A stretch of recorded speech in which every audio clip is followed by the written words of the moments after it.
sûrement des étapes dans ta vie où tu as déjà senti le chaos à l'intérieur de toi et si tu remarques, ben, avec le recul, c'est temporaire. Tout, tout est temporaire. Bienvenue sur le Méno Show. Ce podcast est destiné aux femmes en préménopause, des femmes engagées dans leur bien-être. Surtout pour celles qui ont envie de traverser cette phase sans perdre le contrôle sur leur corps, sur leur alimentation et sur leur vie.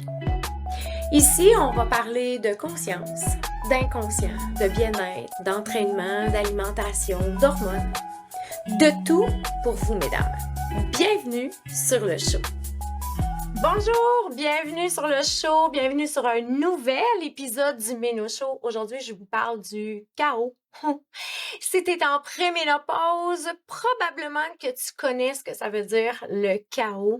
On se retrouve dans une espèce de chaos intérieur, une multitude de symptômes envahis.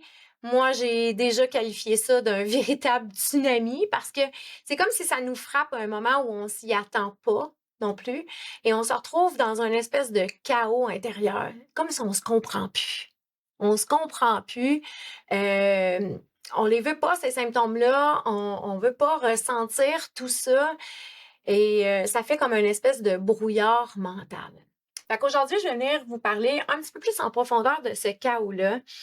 Et ça se peut que tu le vis aussi dans une autre phase de ta vie. Parce que le chaos aussi, on peut le vivre et le ressentir quand on change d'emploi, quand on vit un déménagement, une séparation, un deuil, peu importe, on se retrouve dans une espèce de chaos intérieur. Donc, si tu n'es pas totalement dans la préménopause, mais que tu vis des choses, ben cet épisode-là, je pense qu'il va vraiment contribuer à toi, à une meilleure compréhension de ce chaos-là et surtout peut-être comment venir apaiser le chaos intérieur parce que quand on se retrouve dans cette phase-là très, très chaotique, ben le mental s'emballe. Le mental s'emballe vraiment rapidement et c'est comme si c'était comme ça pour la vie. C'est vraiment comme ça que ça se passe, tu sais, comme dans notre tête et dans notre intérieur, c'est comme ce que je vis là présentement, c'est souffrant, hein, parce que c'est pas le fun, le chaos. Et on a vraiment l'impression que c'est comme ça pour le reste de notre vie. Alors, si on venait se rappeler aujourd'hui que le chaos, c'est temporaire. Si tu te rappelles, probablement que ce n'est pas ton premier chaos, là. Tu as déjà vécu d'autres choses qui sont venues te chambouler, te bousculer, l'arrivée d'un enfant, par exemple, tu sais, des fois, c'est comme un peu chaotique, tu sais, de refaire une routine, de reprendre une routine et tout ça. Fait qu'il y a eu sûrement des étapes dans ta vie où tu as déjà senti le chaos à l'intérieur de toi et si tu remarques, ben, avec le recul, c'est temporaire. Tout, tout est temporaire. Même si tu ressens de la colère aujourd'hui, ta colère, elle est temporaire. La joie, c'est temporaire. Des émotions, c'est temporaire. Donc, si on venait aujourd'hui juste se rappeler et rappeler à notre cerveau et à notre inconscient que ce qu'on vit là présentement, c'est temporaire. Moi, je pense que, ou en tout cas, quand je l'ai traversé, juste de venir me rassurer et de venir rassurer notre inconscient, ça fait tout un changement. Et d'avoir besoin d'être rassuré, souvent, on le cherche de l'extérieur, hein, tu sais, fait qu'on va chercher un médecin qui va nous dire comme, mais non, ça sera pas long, ça va être passé, des amis qui l'ont déjà vécu, on a besoin que le conjoint nous supporte, on a besoin d'une tonne de choses, on a besoin d'une tonne de choses qui sont de l'extérieur. Mais il n'y a rien de plus puissant quand ça part de l'intérieur. Donc, si c'est toi qui viens te rassurer constamment durant cette phase de chaos-là, tu vas te permettre vraiment de la traverser avec beaucoup plus de légèreté et de douceur. Donc, viens vraiment lui faire un rappel. Et quand tu vois qu'il s'emballe, moi, j'aime beaucoup me mettre la main sur le cœur et de rappeler à mon inconscient, tout ceci est temporaire. Ça va passer. Respire. Va marcher. Prends le temps de reconnecter premièrement avec ta respiration. Dieu sait qu'on oublie de respirer, là.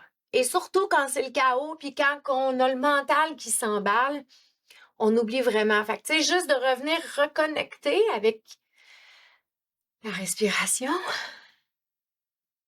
Tu es en train déjà de revenir calmer ton chaos intérieur. En acceptant le chaos, en acceptant que ça fait partie de phases de la vie, ben, tu viens déjà comme d'y trouver une certaine sérénité. Tu viens d'installer quelque chose à l'intérieur de toi. C'est comme, hey, c'est OK. Tu sais, pour accepter le chaos, ben, il y a le calme. Tu sais, il y a toujours l'ombre, la lumière. Tu sais, on aime la nuit pour pouvoir se reposer, mais on aime le soleil pour pouvoir en profiter.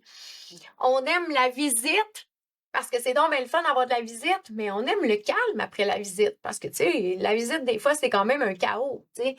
Dans, dans le fond, de venir apaiser le mental parce que lui, quand il s'emballe, ben, il va facilement se faire des peurs, il va rentrer dans toutes sortes d'idées, puis des fois, ça tient juste pas debout, ce qu'il pense. Alors, en venant, comme venir apaiser, venir se rappeler que c'est temporaire, revenir respirer, ça va vraiment t'aider à passer à travers cette phase-là. Il y a autre chose que j'ai envie de te partager qui m'a vraiment permis de passer à travers cette phase chaotique-là qui était la préménopause, c'est que j'ai gardé ma routine. Parce que, tu sais, pendant que ça allait pas du tout, là, si tu as écouté mes épisodes avant, tu le sais que quand moi j'ai traversé la préménopause, j'ai pris 15 livres en 3 mois. Je ne comprenais plus rien de ce qui se passait dans mon corps. J'avais quand même un lifestyle, je m'entraînais encore, mais mon corps avait décidé tout autrement pour le moment. C'était temporaire, mais c'était quand même difficile pour moi de me rappeler que c'était temporaire à ce moment-là. Je me voyais prendre du poids, je me disais comme oh mon Dieu, et là toutes les fausses croyances, épisode à écouter d'ailleurs, toutes les fausses croyances montaient là, c'est comme ça va être comme ça pour toujours, les femmes avaient raison, on prend du poids, oh my god, bon, tu sais là c'est le chaos. Mais par contre, j'ai gardé ma routine. J'ai gardé mon alimentation saine, mais c'est parfois difficile, là. Quand tu vois ton corps qui grossit, puis ton corps qui veut plus coopérer, tu fais, mais pourquoi je fais ça? Mais à quelque part, je savais pourquoi je le faisais. Donc, j'ai continué. J'ai continué de m'entraîner aussi. Et ça aussi, là, il y a une espèce de dualité, puis il y a des émotions pas très belles qui montent avec ton corps. C'est comme, hey, ça fait longtemps que je t'entraîne, là. Ça fait longtemps que je te fais bouger. Qu'est-ce qui se passe? Et je me rappelle le dernier rendez-vous que je suis allée avec mon coach où là, j'avais comme vraiment atteint là, mon 15 livres puis que ça fonctionnait pas.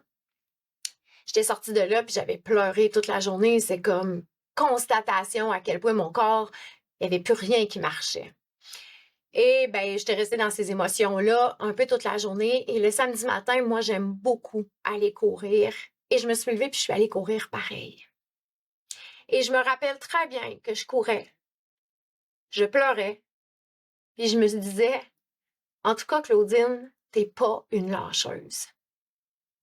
Parce que je le savais à quelque part que c'était temporaire. Et je savais pourquoi je courais. Je courais pas pour le punir.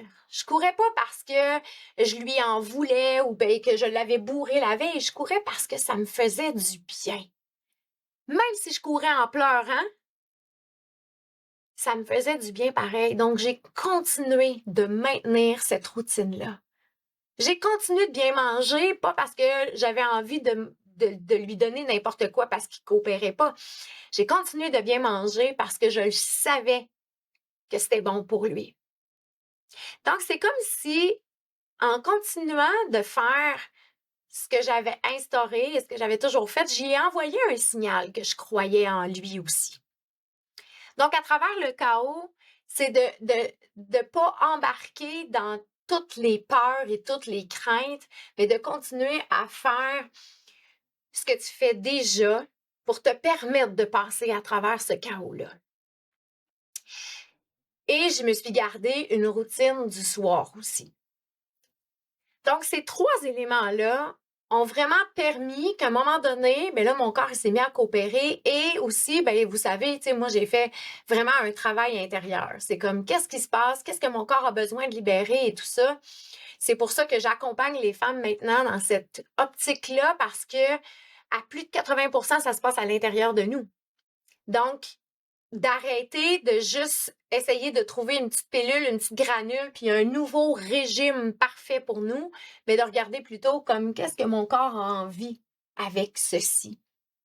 De quoi il a envie de se libérer. Moi, à ce moment-là, je me rappelle parce que c'est évolutif. Hein? Il y a eu plusieurs stades d'évolution dans mes compréhensions intérieures et c'est comme un peu comme un oignon. Hein? Fait que, c'est comme on enlève une première couche dans qu'est-ce qu'on a besoin de comprendre. Et là, après, ça nous permet de voir une autre couche, puis une autre couche. Et c'est parfait comme ça. Puis à ce moment-là, j'avais vraiment besoin de prendre confiance en mon corps, en ses capacités et en moi.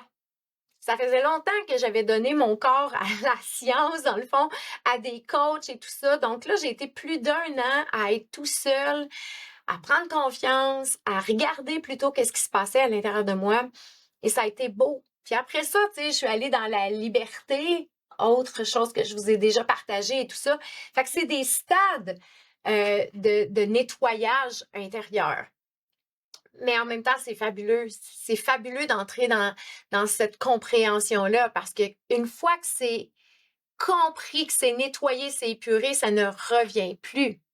On entre dans une autre phase, puis une autre compréhension, parce qu'on est des êtres qui évoluent. Mais ce qu'on a nettoyé, ce qu'on a épuré, souvent, c'est pris puis c'est tassé. Donc, l'alimentation, l'entraînement et ma routine du soir sont restés stables malgré le chaos. Donc, je t'invite à, peu importe ce que tu vis présentement, si c'est le chaos dans ta préménopause, si c'est le chaos dans ta vie, si tu es en déménagement, si tu es en changement de travail, garde cette routine-là. C'est comme si c'est ta stabilité pendant que c'est le chaos autour. Mais tu es en train de toujours revenir un peu dans ton centre. Et c'est ça qui va être beau et c'est ça qui va te permettre vraiment de la traverser. En accueillant ce chaos-là, puis en lui permettant d'être là, c'est comme si tu offres beaucoup moins de résistance à ton corps. Parce que pendant qu'on est dans le chaos, là, c'est comme « Oh mon Dieu, il y a une énorme résistance. » Tandis que si on ouvre les portes, puis on fait comme « OK, je sais que tu es là, je sais que c'est temporaire. » Tu sais, il y a déjà quelque chose qui se passe là. Quand on autorise ce chaos-là à être là, on le sait que ça ne sera pas là pour longtemps, on sait qu'on a besoin de traverser ça, et comment on peut faire pour le traverser avec plus de légèreté? C'est des belles questions à se poser, et c'est comme si tu vas offrir beaucoup, beaucoup moins de résistance. Même chose pour les clientes que je reçois qui sont en perte de poids, tu sais. Alors là, on offre une résistance. Mon corps réagit pas. Mon corps, si tu es tellement en résistance que tu l'autorises pas intérieurement, ta perte de poids. Tu sais, c'est comme, ça peut pas se passer si tu résistes toujours comme ça. Une résistance, ça veut dire que tu retiens. Puis en même temps, tu essaies de libérer. Fait qu'il y a comme quelque chose qui est contradictoire à l'intérieur de toi. Donc, autorise tout ça. Je vais terminer cet épisode-là avec un petit exercice que je te propose, qui est vraiment intéressant. Alors, tu peux le noter, mais c'est un exercice qui, moi, m'a permis, c'est sûr, d'aider. C'est tous des trucs pour aider que ça se passe juste beaucoup plus en légèreté. C'est pas vrai que la préménopause, c'est une fatalité. C'est pas vrai qu'un changement de travail, c'est supposé d'être dur, puis d'être ci, puis d'être ça. C'est juste comme, c'est tout dépendant de ce que tu crois. Alors, l'exercice, c'est chère moi, chère Claudine, chère Sylvie, chère Nathalie. Pour apprendre à mieux traverser le chaos, je te propose de... Et là, laisse aller ton crayon. Ce que je veux que tu prennes conscience, c'est qu'il y a des vérités puis il y a des réponses que tu as à l'intérieur de toi beaucoup plus grandes que ce que tu crois. Mais comme on est habitué de chercher les réponses à l'extérieur, c'est comme Claudine, ouais, c'est quoi donc j'ai besoin pour traverser le chaos? Moi, je veux que tu laisses aller ton crayon. Alors, chère moi, pour apprendre à mieux traverser le chaos, je te propose de... Et ça se peut qu'il n'y ait pas juste une chose qui monte. Ça se peut qu'il y en ait plusieurs qui montent. Et ça se peut que toi, dans ton chaos, c'est pour mieux traverser ma perte de poids. Je te propose de... tu peux l'adapter avec ce que tu vis là présentement. Alors, laisse-toi aller. J'espère que cet épisode-là t'a plu et n'hésite pas à revenir en story en répondant à cette question-là, en repartageant, parce que vous savez que le podcast, ben, plus on le partage, plus il est connu et probablement qu'il n'y a pas juste toi qui traverse cette phase de préménopause-là ou cette phase de perte de poids-là ou un chaos dans ta vie. Et plus on rayonne, plus on est de femmes à rayonner, imagine comment on est prêt à illuminer le monde. Alors, c'est pas une question de comme ma lumière est plus brillante que la tienne. Non! On peut toutes briller. Alors, partage cet épisode-là, tous les épisodes, partage le podcast aux gens à qui tu penses que ça peut contribuer. Alors, merci d'avoir été là, puis on se voit pour un prochain épisode.